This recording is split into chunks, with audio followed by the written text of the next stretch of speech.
Hello, everyone. Is your chair like, is it bent forward? Yes. Welcome to the grand final of the APU Debate Open 2017. Outside government, we have Trolley rule problems. And in opposition, we have, well, I was in the neighborhood.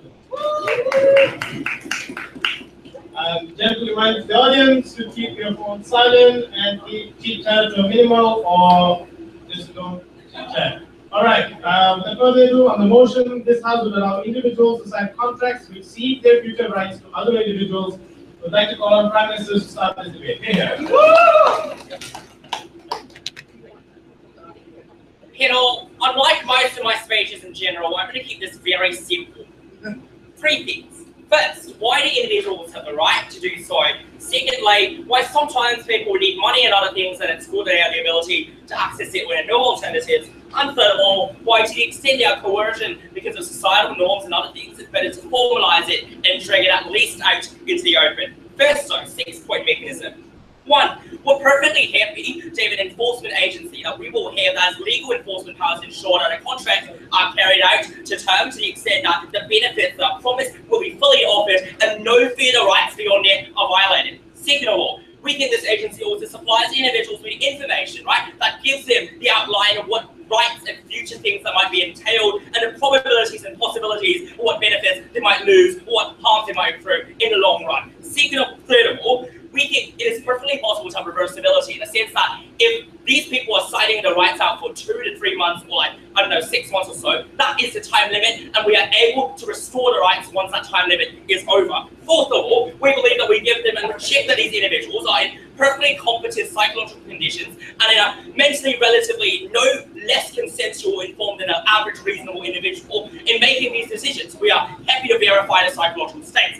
Fifth of all, we believe that these people decide what forms of benefits are accrued or achieved, whether it be benefits to the family, to the loved ones, or to themselves. All of these things are things that can manifest. But first, before taking a POI, what kinds of cases are we talking about? There are 3 reasons why we don't think a majority of cases involves people selling themselves into slavery. 1, because there's substantial inhibition in status quo that over-amplifies, if anything, the cost and expected risk of selling yourself into slavery, right? This is built in historical understanding that slavery is so dangerous, so de-dignifying, and it's never an option in many cases. Second of all, we think there's a unique moral stigma for many slave owners because of the historical associations of slavery. That means they wouldn't have incentive to buy it. If I want to make money off someone, chances are enslaving it is not the most effective way to do so because I can buy far more people and, fundamentally use them to a far lesser extent than I would when I buy a very expensive slave. Before that can reach. So just to be clear, you said that this is reversible based on the fact people could sign away for 2 months or a year.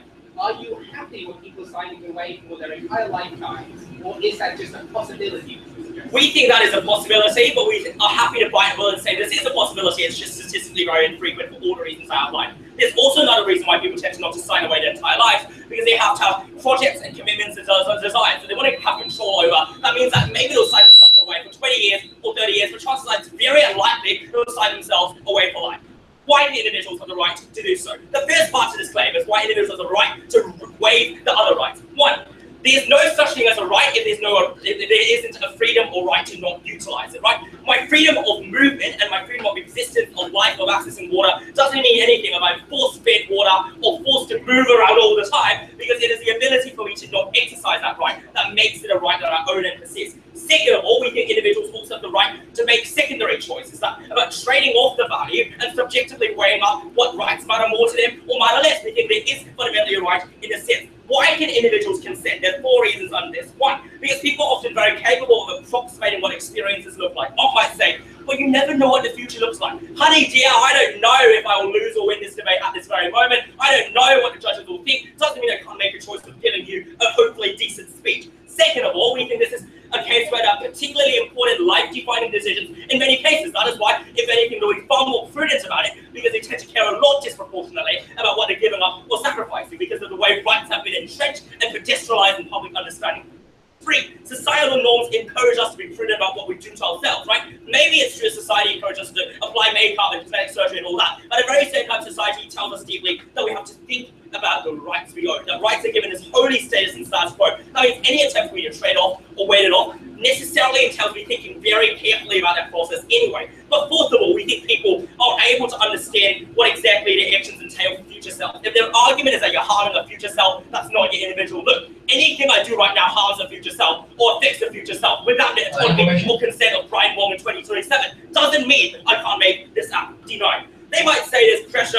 Look, we think it's easier to call out coercion under our model. They might say there's an absence of information. We give them information. At the end of the day, they will find holes. I assure you, they'll find holes to plug in our model, right? But we don't need to show them no holes. That's what she said. What we need to show is that there's an absence and low frequency of these holes in this case. Second of all, why do people need money? One, we think there are cases where there are no alternatives because there are barriers to capital, they can't access other choices of making money, or simply a lot less efficient and expedient. They will now come up and say, ha, I'll call you out, this is coercion. Here's why we don't think it is coercion. One, a sacrifice or a trade-off is made in informed ways, or relatively approximately informed ways to a level of sufficiency, is not considered negative coercion. Everything by default has incentives, right? Money is an incentive, trading off certain things to get benefits is an incentive. And by the logic, everything I do, including becoming a mind worker, teacher, or student, is coercive. But that's not how it works, right? Maybe your incentives are shaped, but as long as it's shaped in a way that's informed and reflects your genuine desires, we're perfectly happy for that to happen. So we don't think this is inconsistent with an idea of autonomous choice.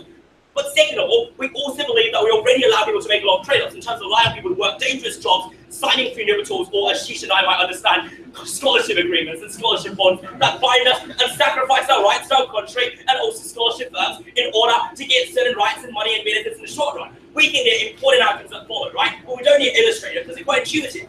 You get more money for your individual self, you get benefits for your loved one, people you care deeply about. All of these things are true. Finally, coercion. So the strongest thought I can think of is when they say, society makes you do non-autonomous things because of implicit coercion and norms and all that. Problem with that really bad argument, in fact, is that it happens anyway. It happens on our side, and women are told that they ought to sell themselves into marriage because it gets the benefits of relative stability. It happens on their side, where fundamental students are told that they ought to sell themselves to a country to get benefits, to get scholarships and all that. What uniquely differs is three things. One, we at the very least formalize this process and make people recognize that there is a trade-off of rights here that's happening. Second of all, if they say people don't realize it, we say this creates a space for legalization discourse and rights, or the discourse is about rights separation. Say, look, there is a case of a trade-off in rights. Do you want to sign a contract? And if anything, the enforcement agency we give you allows us more enforcement to ensure, at the very least, if you're coerced on either side, you at least better get more money out of the situation and ensure that you gain the most benefits from the situation. There are certain cases of non-autonomy. We agree, but we don't think it's legitimate for me to restrict the rights of a majority of people's autonomy just to reserve, if at a very best case for them, a very small set of people's rights in a very wankerish interpretation from all. For all of these reasons, I'm very proud to oppose today. Thank you.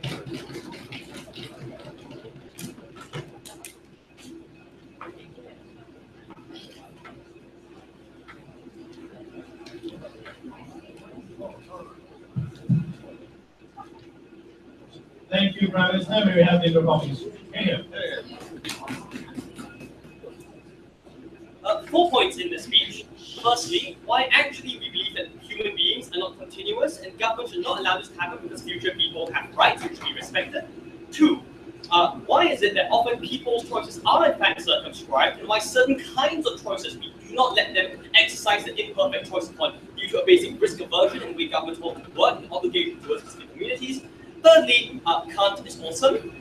Fourthly, we talk about how a conception of society in which all rights are tradable and merely commercial entities actually is one in which governments find it a lot easier to do hideous things which would not be justified on any moral metric whatsoever. For that, some responses.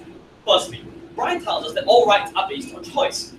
This is bizarre. There are some individuals who have no choices, yet still have rights. For instance, very young children. This tells us that not all rights are based on the existence of choice, because even if some rights, like the right to vote, are liberty rights based on giving you choices, some of rights are based on intrinsic and fundamental interests, even for beings who do not have choice. Secondly, he never explains not only why you can choose whether or not to use a right, but what justifies you giving this right to someone else, because he ignores the party who is buying your right. We're going to explain to you why the party who buys that right commits a fundamental evil in choosing to use you as a means to an end. Thirdly, he says that coercion is conceptually impossible because all choices are made for reasons, and reasons are a kind of coercion. We believe that's a simplistic understanding of what coercion is, because coercion exists along a particular spectrum. No, thank you. There are certain kinds of reasons in some situations which are unacceptable to governments for this reason. Even if we admit that all choices are to some extent kinds of choices have such horrific potential consequences if you are not making them even well, that governments decide on a risk calculus never to allow anyone to opt for this, even if that hypothetical person could have. We think choosing to sell yourself into slavery, for instance, is one of those. Lastly, he tells us, well, thank you, this coercion ought to be formalized. To which we say, it's unclear why that's a benefit if you think this is a bad thing. Because formalizing coercion means that now the entire power of the state and its enforcement apparatus exists to ensure that you can't opt out of coercion, even if you think it was a bad choice you could have made. So we don't think bringing it into the light is itself a good, because for instance, in countries like America where there is no slavery, bringing it back does not create beneficial discourse on whether it's good or bad. You're just institutionalizing the thing. One more thing to point out. Look, we're happy for people to sign some contracts to sell away some rights, like people selling themselves scholarships, important, for instance. What we're unwilling for people to do is to sell away fundamental rights, so total rights to the economy, total rights to any kind of future choice, or rights to vote, for instance. We're not happy with those rights. Just to make clear what the debate is going to be about. No, thank you. Firstly, therefore, let's talk about future rights, because we think in many of these cases there is actually a kind of third-party harm here. What is the third-party harm which justifies governments vitiating a choice right now? That is harm to your future self. Now, clearly, this argument only works, thank you, if you and your future self are in some sense treatable as distinct persons. So here is why our theory of personhood says that you are not, in fact, a continuous being over time. The reason is because all the things which could make you continuous are illusions. For instance, memories, which relates your present self to your past self, turns out to be largely fictionalized. When you remember your life and what makes you you, actually the vast majority of life is just a giant empty blank space with one or two memories which you do remember. And it turns out that most of these memories are actually fictional, and we manipulate our memories to make us feel good about ourselves in the present. Consciousness is not even continuous because we regularly sleep, for instance, right? And we can wake up being a totally different person whose memories were implanted, but we never know. No, thank you. Lastly, because our desires and our priorities change on a very pragmatic basis. The person who sells himself in slavery might think that was bad. Why does this matter? If people are not continuous, that means every person in every time slice ought to be treated by a government as if they're separate people. So if you sell yourself into slavery now, it's not a decision which has no implications for other people. Everyone else in that future time slice will be damaged in a fundamental way. And they'll say all contracts do this. That is true. But the extent of the interest being damaged is fundamental here because these are basic rights. We need to have some trade-off between having a functioning society with some predictability and these basic interests. Allowing people to have some contracts to do this, but not selling away fundamental rights is the correct balance. Secondly, though, extending on this, what about people whose choices are circumscribed? They point out to us that all choices are in some way circumscribed. That is true, but let me tell you precisely how people are circumscribed. Choices circumscribed because people always fundamentally weight who they are right now over any possibility of how they will exist in the future. This is actually just a very basic kind of anchoring bias. When we are trying to act rationally, our rationality is bounded by what we can possibly conceive of or what seems more real to us. Unfortunately, it turns out that reality right now is kind of more real than anything else, even though it doesn't necessarily have moral priority. Now, this affects every decision. So again, the question is this: why do we stop it here? Number one, it's because the possible harms to a person who didn't actually eventually decide to consent to slavery, but is locked into a contract, even if it's only for 1 month, right? If you have no bodily autonomy at all, the harms are unbelievably immense to you. That's reason number one on simple risk aversion calculus. But number two, we put to you furthermore that this affects certain communities who are the most desperate and who are the most likely to opt for these contracts who have these things visited upon them. That's important because governments often owe vulnerable communities the greatest burden to ensure they aren't put into situations where they'll end up making these bad decisions. The most basic reason, and I've made this argument twice in this tournament, but here's it for the third time, is because governments opt for the institution of capitalism existing in the first place. That means that people will always, no thank you, be trapped in a mindset where they believe in transactions of legitimate, and more importantly, some people will always be at the bottom rungs of the social ladder because they lack capital and they lack power. A government's duty is not to fall off this responsibility, no thank you, by letting them have false choice, but by actually ensuring that they're never going to be subject to horrific risks to the curve. Yeah, go for it. Sure. If future me is distinct from my past self, what happens to concepts like accountability and committing of crimes? Well, we think that actually we shouldn't punish people at all. We think retribution is a lie. That's why we have rehabilitation. That's to say, the only reason we punish you is so we can protect society. We aren't punishing you because you are responsible for your past self. So, third argument, why is Kant correct? Now, the reason why we need to know that it's illegitimate for a person to treat someone meanly is a means to an end, as these contracts were required. Why is that? That's because even if we assume that something like utility or consequences are good, they are only good by virtue of the fact that they were willed by someone's agency to be something which is good and valuable. So if consequences only matter because they are willed to be valuable. The fundamental moral good is actually the human will, human dignity, and human agency. You can never therefore undermine the first one to do the second. And when a person uses someone as a slave, they are committing that exact moral wrong because they are viewing that person as an end, even if that person consented in some theoretical sense. They are thinking of that person as an end. That's intrinsically evil. I'm not going to talk about my fourth point because, frankly, this is enough stuff, and 7 minutes. And second speakers need to say stuff as well. So for these reasons, I'm very proud to stand in the opposition.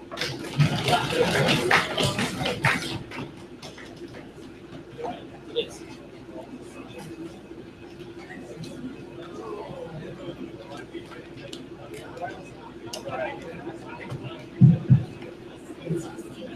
Thank you, Leader of Opposition. A reminder to audience to keep silent during the speeches. Also, speakers, probably better if you use the microphone that's here. That's coercion. Friendly and nice.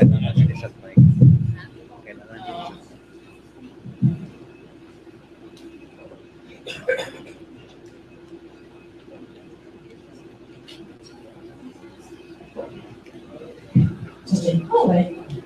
I apologize if this was very loud because I get progressively louder. Anyway. All right. So let's understand that the slavery example, we don't like it firstly because there's a lot more than just slavery. Let's understand the nature of this debate, right? We are providing persons in the status quo in situations. Things like, for instance, scholarship bonds. You sign away your future rights so you can choose alternative jobs.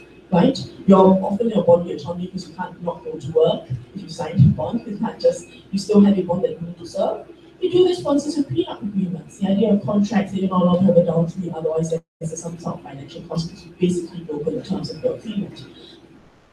In which an individual says, I have no, in the scenario where I have no ability to make decisions for myself, somebody else has the ability to make decisions of life and death for me, the ultimate fundamental right, if we believe Ashish's idea of first order rights. So let's understand that this occurs within status quo. All we are simply doing, especially in scenarios where there are many social expectations, where there are many expectations that you ought to do something in the future, that this, all we're simply doing is formalizing it. We'll talk about why that's important later. But let's deal with Ashish's arguments basically. There are a few arguments he provided. But ultimately it comes to the question of whether you can meaningfully make the choice or not, right? So it's ultimately a discussion about consent. The first argument he makes is that these are fundamental rights. And all he simply says is that these are first order rights, and therefore, because they are first order rights, we cannot sign them away. But we do.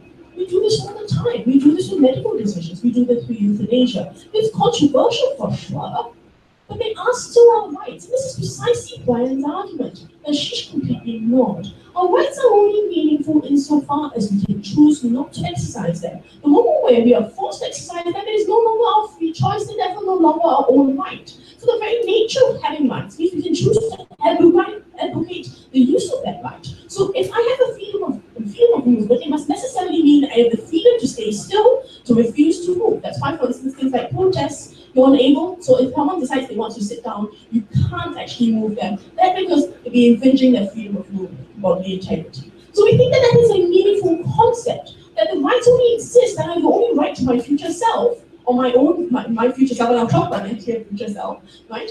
Because I am able to give away those rights. And we think that's a particularly meaningful thing.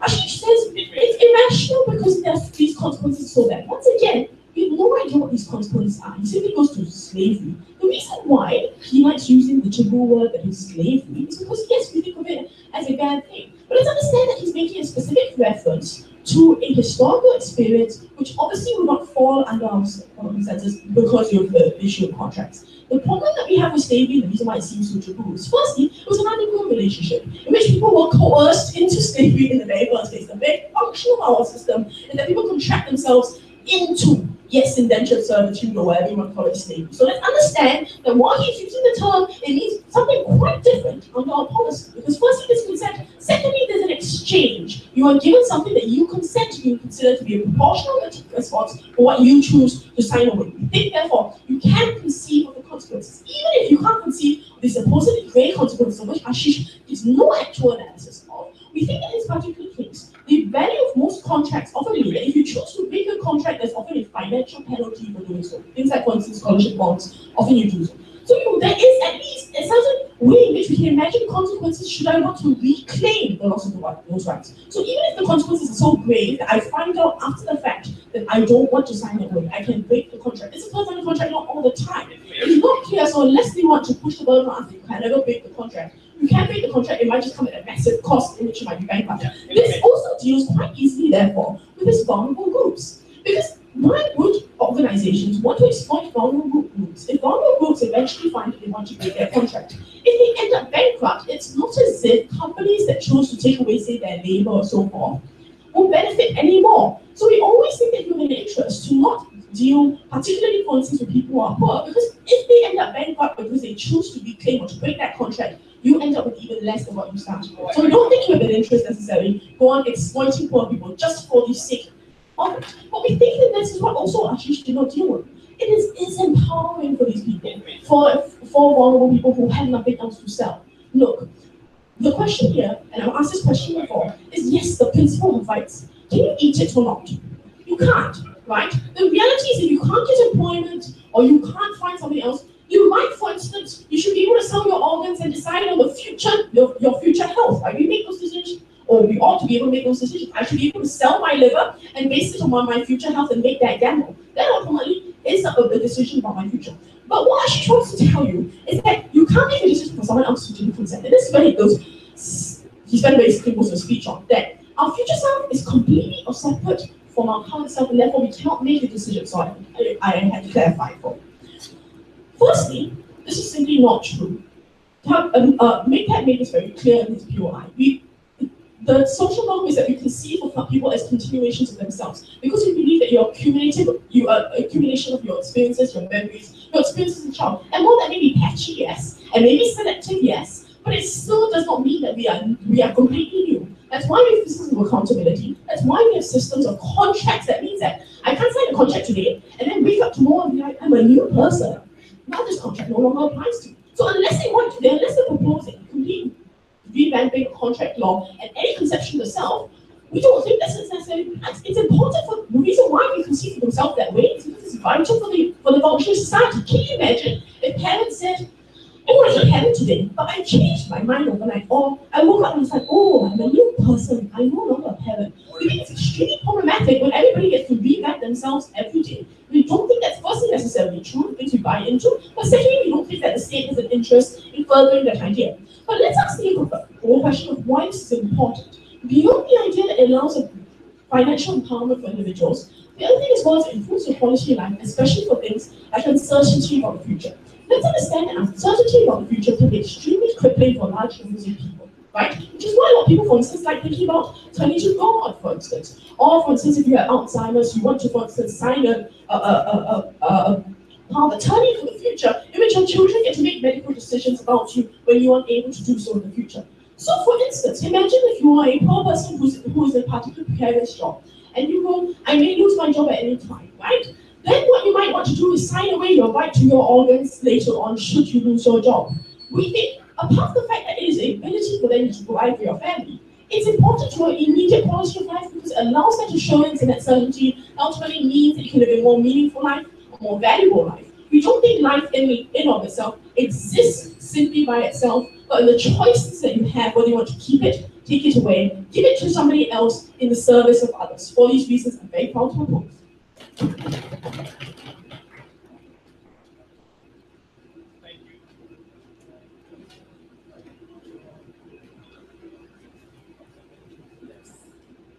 Thank you, DPM. We have yellow please. Yeah.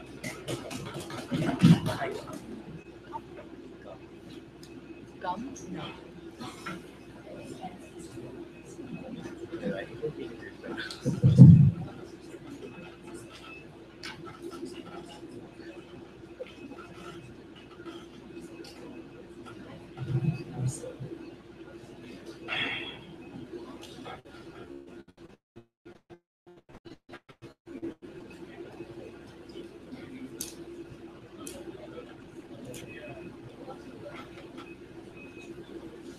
Panel, the other side basically brought to this debate in a way of saying corporations and rational investors making investing decisions, right? So basically we told you on our side that this is unlike a corporation where you make the separation of life. It is an irreversible process and it would lead to network impact that is essentially detrimental. This is what our stance as opposition. Dealing with these two clarifications first, and then I'll talk to some of my certain rebuttals in the reading. Firstly, basically the other side tries to convince us future has a value. In the POI, we heard something like in criminal justice cases, we give you life sentences, stuff like that, to penalize the future you, to impose our justice. But recognize the nuance in this case is that it's always last option we opt into because we think what the current you do not have enough to compensate for what you have done. That is a significant difference, and we say there's a last thing we would do. Therefore, the other side is when the same logic applies, they have to argue this kind of contract is the last option they would opt into. But often they don't like it because they argue for some more positive cases like, no, thank you. Because they argue for some positive cases like, you know what, this is empowerment, etc., etc. Secondly, the difference about the efficient breach and whether you can violate that contract with some affordable cost. We don't think under this motion you have any way to opt out because essentially slavery or this kind of contract do not give you any freedom of choice in the end of the day. Secondly, about first order rights, right? No. The other side tries to talk us only one thing essentially about this. Moral judgments and moral facts don't really exist. There's no right and no right about it. A couple of responses. Firstly, that we have to understand there's something called empirical evidence. Because not everyone leads a philosopher life. We live simply based on our genuine wish, our sincere wish of not being abused of anyone, not seeing anyone being abused. It's untrue when the second sphere of the side tell you there are some paradox, for example, in aspect of understanding death, like the paradox of slavery and euthanasia, then they can argue we do not have any opinion on this kind of issues. This is simply untrue. But secondly, no. But more than that, here's a saying in my speech and regardless of the grading and stuff like this. It is true that we do not understand any objective moral facts. It is true that we do not know what the future would be like. But you do have a choice to say how you're going to imagine that picture, how you're going to evaluate the possibility of the future that is particularly important. With this in mind, before everyone, yes. That's exactly what we just said. Yeah, I'm going to deal with that. So, moving on with that, right? So, two things in my speech. Firstly, about the interest of future people. Why we think it is generically inherently self-penetrating? A couple of reasons here, right?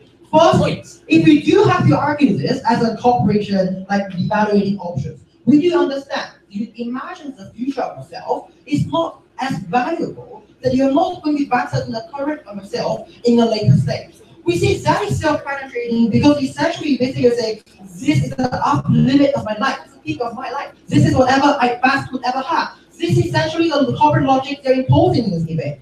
Secondly, this is a denial of the social roots. It's denial of the civilization under the status quo. Actually, it's shown very clearly why people don't believe in legal rights. People don't believe in all the accumulation of the social justice movement achievement that can be achieved in society is detrimental. Why those things are so bad? Because that is to say, when you make a decision of being self-denial and deny all the social rules on the status quo, you are very determined to make a decision. That implies when you later on want to be reincorporated into societies, it's extremely unlikely to happen. Because it's precisely what you abandoned beforehand to make that decision, to understand that's not an easy decision, but you're still going to make it, it is not reversible at all. That is also to say, since then, you will not be likely to have independence to make any choice in the future of your life.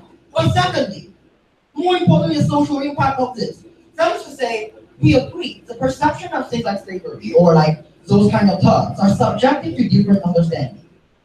But also we see that things like slavery have been showing up in the societies with different forms, with distortions. Like in every civilization, there's somewhat of abuse, labor abuse, or slavery, right? Why we think that is also bad?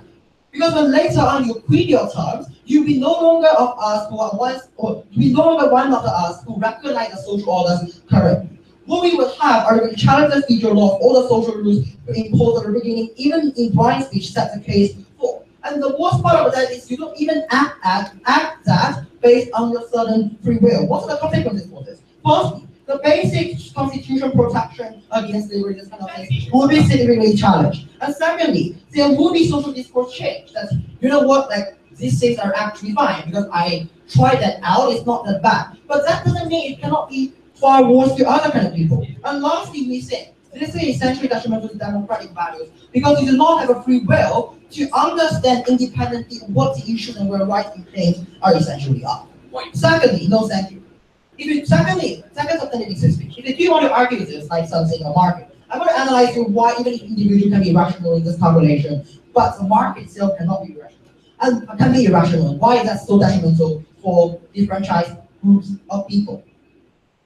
Firstly, we need to know that these people are starting with lack of capital and education, which is all agreed by the other side. That implies they are usually the myopic group, which my first alternative of self-penetration and self-denial is going to work far significantly. No, thank you.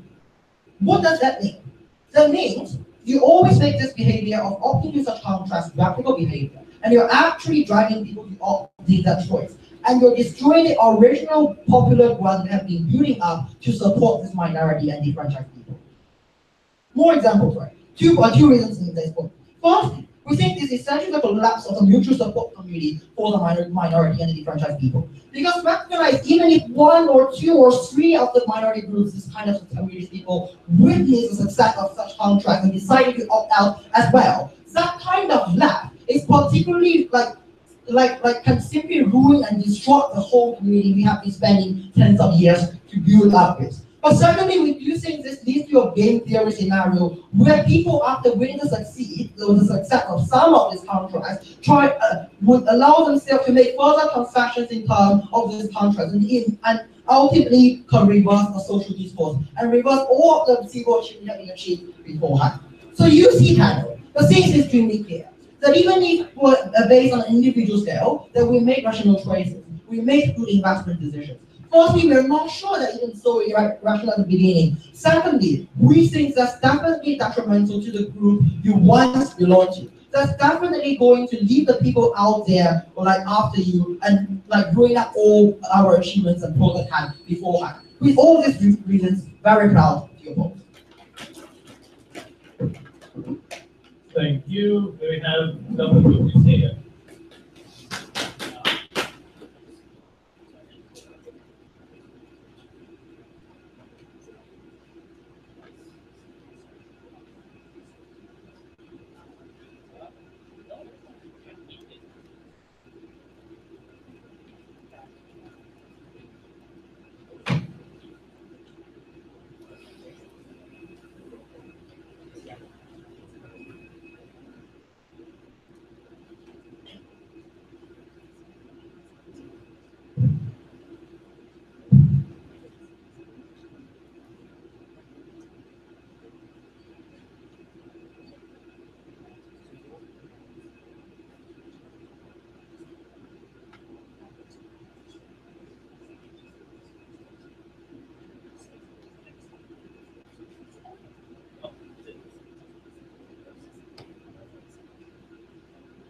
Madam Speaker, this debate is about two basic questions I'll try to answer in terms of how this, the debate goes. Firstly, are there such things as basic rights? Are there some things that we can absolutely never trade away? We say that there are. We think that everything can be traded away. Even your future self's right to choice can also be taken away. And secondly, how do you really empower human beings? Because we really listen to a lot of opposition's case. It's not really, obviously it's a lot more of a negative case, but it's not really talking about how do we best empower individuals to carry out the best choices, for them to access better capital if they so wish it. Because we listen to a lot of their logic, this very apparent during Deputy Leader's opposition speech, right? They believe that we need to deny you your rights to give away your rights so that you can have more rights in the future. I think there's this kind of circular logic there, in that we deny you ability to exercise your rights because we can't trust you with being able to fully conceptualize how those rights are valued to you, but also we can't trust you to be able to use them or sell them properly. We don't think that's we think that's actually quite patronizing, but we think also denies people the ability to fulfill themselves in any way that they so fit. So let's first ask this first question: are there such things as basic rights? We say no. We think that a lot of your rights are really so long as they benefit you and they as long as they are what you want, then you can trade away any or all of your rights. What do they say in response? They say that, well, there are certain things that you really cannot give away because the things so let's answer the first question. The choice you make is irreversible, right? They say that is a very good reason why you should be denied this choice. Well, firstly, let's point out that time is linear. Nothing is reversible. Like all you ever do whenever in the future you choose to take back that right, is not really trying to go back to where it was, but you're just trying to restore something that you can never really go back to. So by that logic, no choices are ever legitimate, and people should not take accountability for any of their actions at all. Obviously, they're okay with this kind of system, and I don't think it will lead to like a really functional society where people are able to do whatever they want and then blame it on a past self because he's the one who's responsible, not me. But secondly, so obviously the second argument that came in leader of opposition is this idea of dignity. And I think like obviously it's a very content argument to me, like dignity is like very important. But I think like Rebecca pointed out very clearly, like dignity, like any principles, you can't really eat. Right? And I think like people have, and I think people are the sum of their experiences and their senses, right? So there's no point in you having your dignity if you're starving. No point having your dignity if you're unemployed, you don't have money to feed your children. Because let's remember, this debate is not just about individuals, but people who may depend on them as well. And I think that's a very important part here. Like people value not just themselves, but others. Like just because we're seeing people can trade away their rights doesn't mean that they can't really care for other people as well. What does this really do? And we think it's very important to know, right? That all opposition is really concerned with, and they're not really acknowledged, is that there are actual benefits to these kind of contracts. People get things in the now. People get things maybe in the future. Like these are, because it's a contract, right? There's a quid pro quo. Like all these things are benefits. They're not really acknowledged that people actually want these things. That people actually desire to give away those very rights. Like obviously, and I think this, but even if, right? Even if like, you know, like we're worried that maybe future self may be harmed, we think that your primary obligation is to your present self. Because you never know what's going to happen to your future self. But I think what's important here is that people acknowledge that they have no greater obligation to this future conception of self to restore dignity at all. So the answer really to this question is, are there really such things as basic rights? We don't think so, but even if there are basic rights, we don't think they should be prioritized over the ability of people to be able to live well and to live, like, to function as human beings, right? They should not prioritize their dignity over the ability to live at all. So let's move on to the second, right? Let's move on to the second issue. How do we empower human beings? And they said that what this will do is this will degrade the kind of the kind of feelings we have against oppressing minorities and like disadvantaged groups. We don't think so. Firstly, Brian pointed out very early on that even in status quo today, there are huge social like norms and like people are really uncomfortable with the concept of buying, like entering into contract for someone to be slaves, but also into themselves, selling themselves as slaves. But obviously, like there is a possibility of that happening, but we think that's highly unlikely. But even if, right, let's run the even if. Like if you talk about minorities, like black people, right?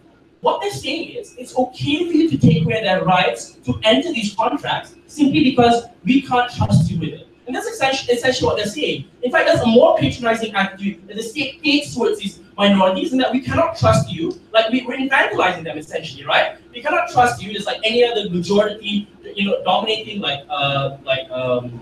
group, right? To be able to fully understand the consequences of actions, and that you're always coerced. We understood from the very beginning, right, from government, that most choices may in some form or sense, like because of social norms, be coercive in nature. But I think what's important here, and this is something that was missed out by them, is that it's model, right? Like a lot of these coercions, if these contracts are entered into, like people can enforce these contracts. These in status quo, if people enter coercive contracts or coercive relationships with other people, sometimes those obligations that you wish or benefits you wish are not necessarily enforceable.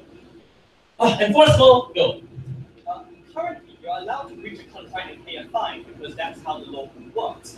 But these contracts are allowed to stipulate much more extreme consequences of breaching a contract, which means you can't actually get out of many of these. That's different from these never happen. See, the thing is, right, like, we're okay with that. If people understand what those consequences are, then there's nothing wrong with them entering into it. Let's look, for example, right, people do all kinds of extreme sports like skydiving, like scuba diving, and all these things entail a lot of huge amount of, there's a possibility of having personal injury and actually dying. You see, allows the activities to happen because people consent to it. People understand what the consequences are. You're actually making a contract with your future self that I will try to take care and not kill you, right? That's essentially what's happening there. What's happening here, and how do we exactly empower human beings? We talked about the study of capital, and like in a society today, a lot of your power and your ability to function as an individual is dependent on your ability to function like in with capital, right? Your ability to buy things and or to provide for others. What they're doing is denying the people the ability to not only seek out like capital, but also to fulfill their basic needs, like what they really want to achieve at the end of the day. They want to say, well, people are, are ends, not needs in and of themselves. Okay, people are just really a sum of all the experiences. We can't really deny that. Like, if people think it's in their best interest to shoot up, that's okay. We don't deny that, right? Because by that logic, it would stop people from taking drugs and things like that. Right? We're absolutely proud to propose.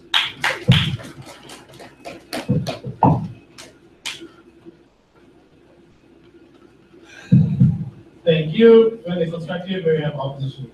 Okay.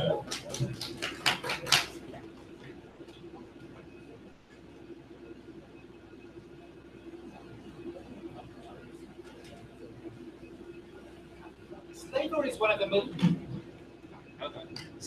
of the most enduring institutions throughout human society. It is disingenuous for the other side to say that's not something we have to defend. Both because in reality it is something which occurs, Brian told us that. It occurs when you have Indian farmers who to sell themselves as effective collateral for loans they have. It occurs when migrants want to move from one country to another and want to put themselves in large amounts of bonded labor. It is something which will occur considerably more on their side of the house, both because you have state power enforcing those contracts, unlike the status quo, which means more people being willing to enter into it.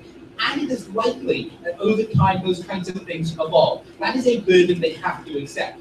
I am willing to concede that the term slavery has historical connotations.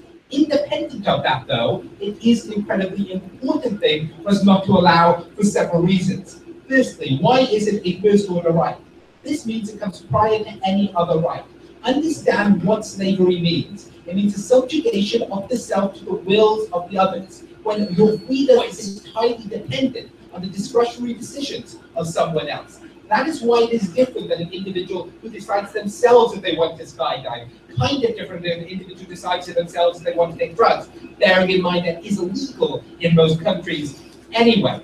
So that is why it is different. They say, but how can this be as important as an individual's ability to live well? I want to note some individuals may believe in the one or a short static moment in time they gain as a result. But we want to protect both that individual's ability to live well in the future and the other individuals who make bad decisions as a result of this. What do we want to talk about? First, I want to talk about future persons, the responses they give and why they're inadequate. Secondly, I want to look at the way individual decisions are made and the problem created when there are some individuals at least who make this decision badly. Thirdly, I want to look at what happens to the person who gets the slave and why that isn't so damaging, and why that, which Ashish never been responded to. Firstly, the notion of the future self. Ashish gives you lots of reasons why someone is not continuous over time. None of those reasons were substantively engaged with. It is simply true that an individual's consciousness and memory goes over time. But why is this relevant? Because once they instead decide to give to this and say, but what are the consequences if you don't believe individuals are continuous over time? They give you a couple of things. They first say, can you have any kind of contract at all? You can. It might not be ideal, but the difference is for a minimum functioning of society, you need certain kind of contracts to apply. There should be certain kind of common sense conditions involved. What would those be? One of them would be that these are reversible. It's important to realize that apart from some discussion that maybe you just go bankrupt and therefore you just opt out of these slavery contracts, an incredibly plausible characterization that the notion of radical freedom is true, a characterization which would negate everything they said on their side of the house, that doesn't seem to be the case. You must be in a position where there are certain kinds of contracts which you cannot opt out of or incredibly difficult to opt out of. This is what makes it different than even some contracts of short-term bonded labor, where there is a monetary penalty you can pay, which you pay in installments, which will be very different in the case of a slavery contract. But the second difference we want to say, when it comes to what we should limit and what we shouldn't limit, is there needs to be some degree of risk aversion. Some things we consider to be so bad, so damaging, bear in mind the characterizations we start with, we probably shouldn't allow individuals to make these decisions because it's highly unlikely that they will be good. And even if we find a few people that make the right decision in this case, it's worth considering the cost calculus here. The individual who might not get the money, able to live well in the short term. This is the individual who is now a slave for the rest of their life and really hates it.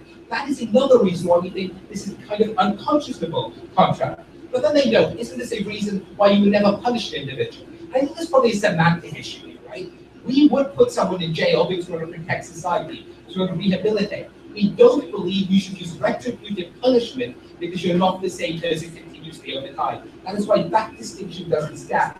So apart from the claim that they say taking our principle to the extreme means it doesn't work, our claim is simply in some cases you might have to abrogate this principle. This is not one criteria in which you should.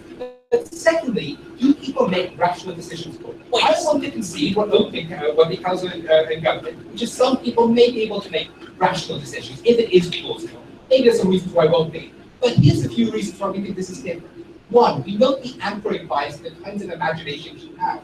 By that I mean, let's say, for instance, I was to talk about the consequences and actively tell you the consequences of a policy for your children. If you don't have children, you're often underweighted. Because yes, you know there will be consequences for a hypothetical child, but it's not very real to you, so it ends up being underweighted. That is one of many reasons people make bad decisions. Those coercive elements might also be reasons they make bad decisions.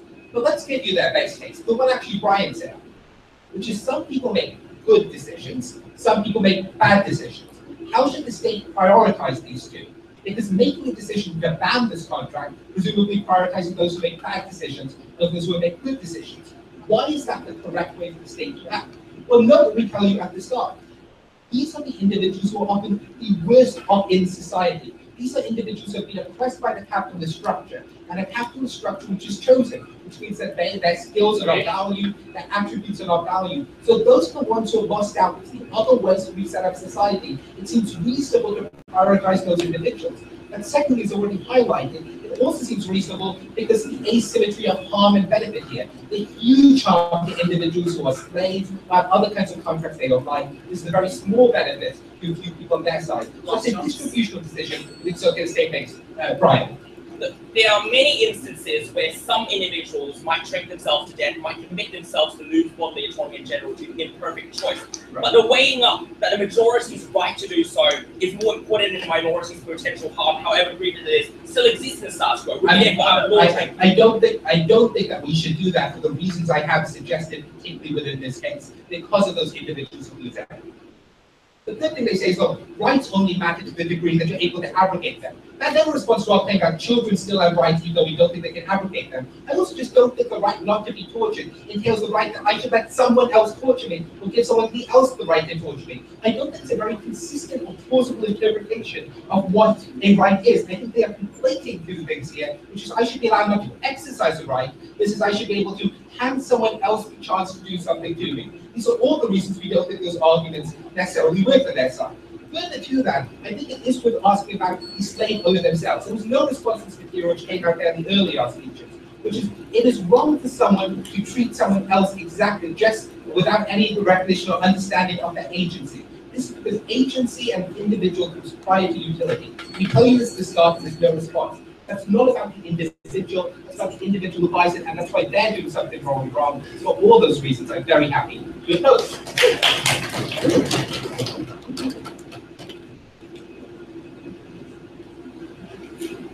Thank you. May we have opposition flash here. Okay.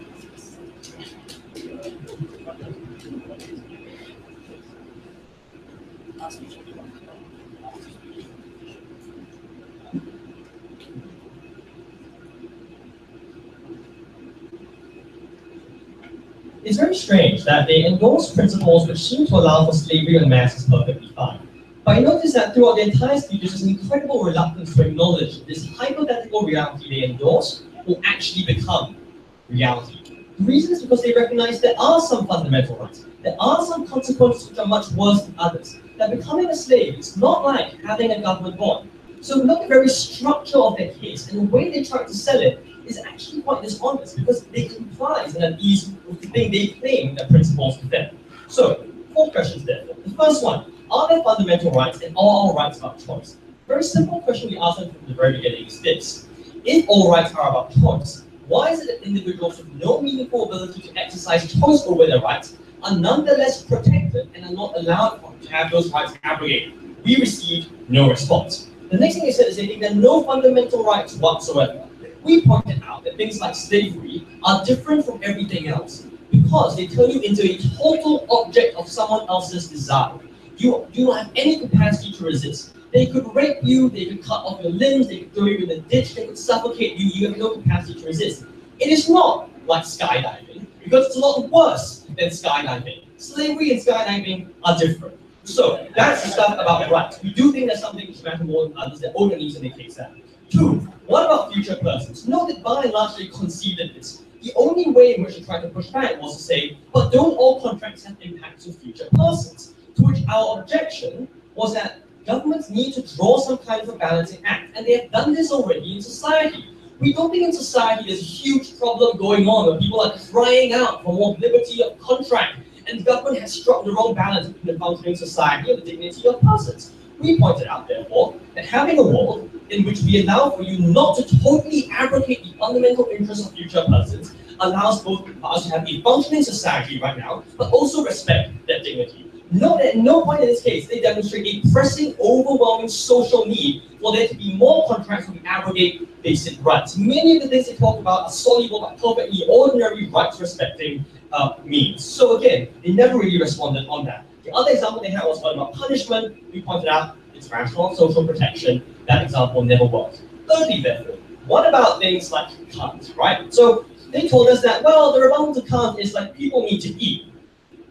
I don't actually see how that's an argument, but I just like to say the argument we made was that any consequence you could possibly value, including eating, can only be valuable because it was freely willed to the agency of the dignified individual. Since that is the fundamental moral value, you can never have an obligation to undermine a more fundamental moral value or not to recognize it for a less fundamental one. So from the perspective of the person buying a slave, no matter what the benefit for the person who becomes a slave, he is absolutely prohibited from treating someone as a means to an end. Now, I never expected to make Kant's argument, Kant's debate, and have it untouched, but I genuinely think it never responded to this argument precisely.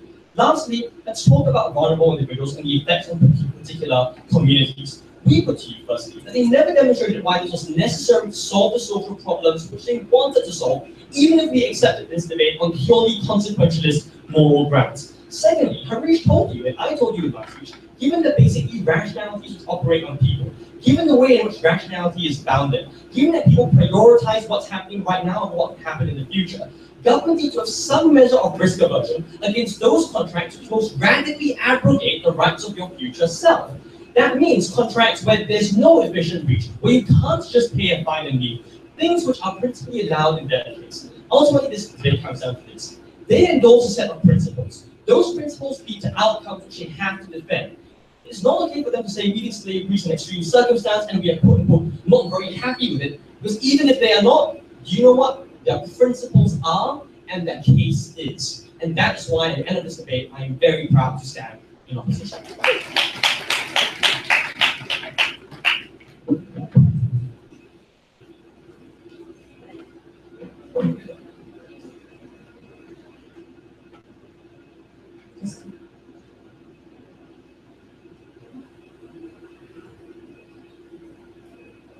Thank you, Mr. Fly. We have government reply, please.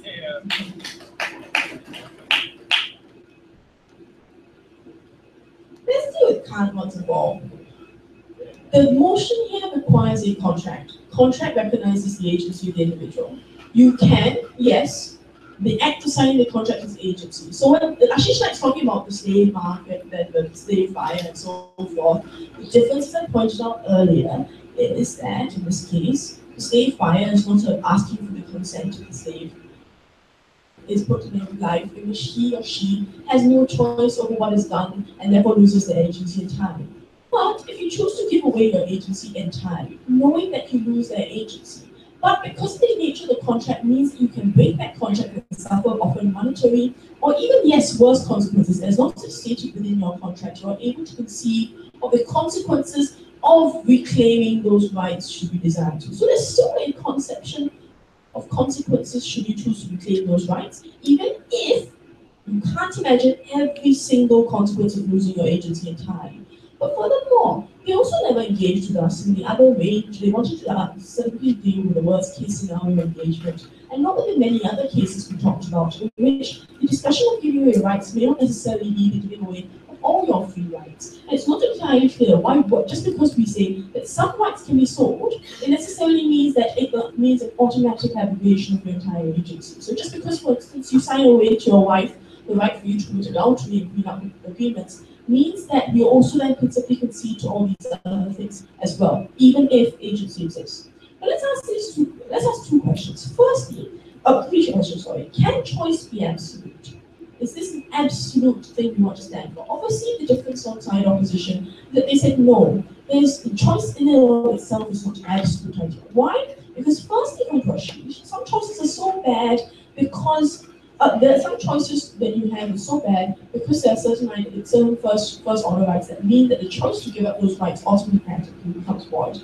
Never actually given us proper analysis as to what that means in first order rights, except to say first order rights, as if it was some sort of trump card that we should automatically believe. We always believe that there are different kinds of rights. Some people have decided to trade off precisely Brian's argument that we trade off between secondary and primary rights, and we decide that those are important things. So people might give up their life, for instance, for the freedom of being able to skydive, recognizing that there is a risk of dying, right? People give up their life because they recognize that the quality of life is so bad, for instance, in things like euthanasia. So we think that in many of these cases, it's not clear this is an absolute right, and in many circumstances, it changes depending upon the weightage that you place within your particular context. So we think that that's really up to the individual people to decide on their own. But the second thing is that the simple argument is this: the choice is absolute, or there are no ideas or absolute choices, because you can't make decisions for your future self that is distinct from yourself. We've made these arguments quite clearly, and I think I've already dealt with it. Firstly, it does not make sense, and it's not something that we agree with within our conception of ourselves anyway. We think of ourselves as cumulative experiences. But moreover, as Harish himself concedes in his will, this is not a way in which society can function. It's not entirely clear why we change our conception of the self in one set of contracts, but not in others, if Harish really wants to make that principal concession. The second question we want to ask is, can choices be made freely? Because you can't somehow imagine terrible consequences that can occur. We say, look, firstly, you can imagine the possibility, but even if you can't imagine horrific consequences, the point is you can reclaim your rights later. The nice thing about contracts is that it does allow you to say that you are able to break a contract. There's no such thing as a contract, which means that you can sign away your right to a contract after you sign a contract, right? Because that would be a tautological one. So what we think is often within the system you can break onto that contract and you can recognize the consequences of reclaiming those rights. That is still a consequence of a cost you can be that is often quantified and you can actively think about. But ultimately, can this choice be exploited? Because the entire argument that finally Harish makes clear in this case is somehow the harms to some individuals are more significant than the benefits to others. Not entirely clear, especially since they point out this is a minority of cases. It's not clear why the empowerment of many cannot be facilitated and while mitigating the harms to the few. For these reasons, I'm very proud to propose. Thank you. I would like to ask the audience to give another round of applause for myself. You all can now go back to the main auditorium. That's where.